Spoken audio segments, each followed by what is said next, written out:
Great Confinement. The International Monetary Fund has already found a name for this economic crisis. We are living in a historical moment since it's the worst economic recession since the Great Depression. In fact, we anticipate the worst economic fallout since the Great Depression. With 170 countries in recession and an economic collapse for Mexico of at least 6%, with supply chains fragmenting, food supplies coming under strain, and prices rising, the lights are flashing red.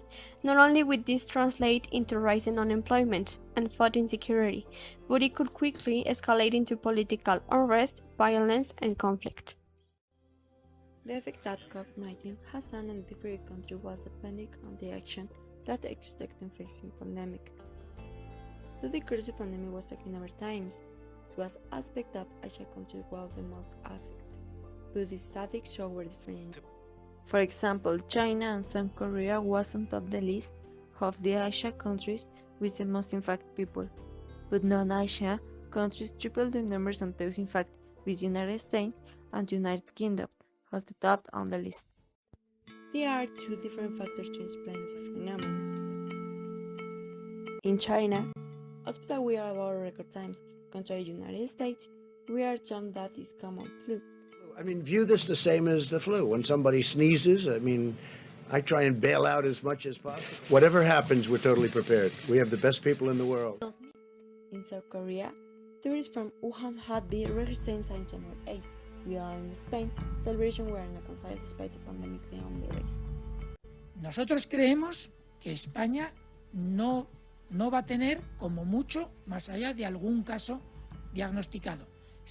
In addition, the WHO declared pandemic on March. We have therefore made the assessment that COVID-19 can be characterized as a pandemic. Thousands of people attended a concert in Mexico, despite the fact that there were already a large number of people infected in the country. In Argentina and Colombia, quarantine was not respected and some people were fined. Asia have already gone through different epidemics and have a more collective and respectful cultural authority and elderly. Self-regulation and respect non-law is part in their days. The lack of international cooperation to tackle a global pandemic is not helping.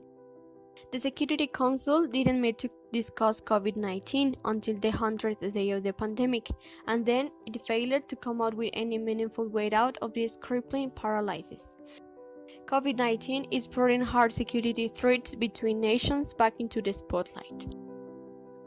The past weeks have seen the world waking up to the scale of the coming economic crisis. Global banks and investment firms are bracing themselves. The real economy is also under unprecedented strain, with massive numbers of small and medium-sized businesses closing down.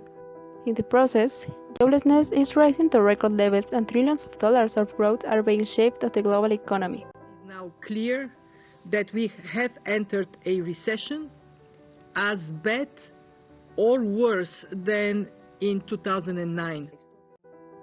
The crisis has caused some mismatch in the current international order and has led to the rethinking of current protocols and paradigms, which have been shown to be inefficient. Although the trigger for the collapse of the world economy was the pandemic, since 2010, the evolution of the world GDP already presented a recession and the inevitable crisis. The pandemic only accelerated the process. The world was not prepared to deal with a phenomenon like this, and the late response from the countries only worsened the situation. International solidarity, that's the only way for me. Got to do it, got to do it. Ain't no other way we can be free. Don't let them play us out against each other. We are all in the same boat and we must row in the same direction. There must be levels of international solidarity and coordination. The crisis underlines the importance of ensuring redistribution and especially support for the most vulnerable.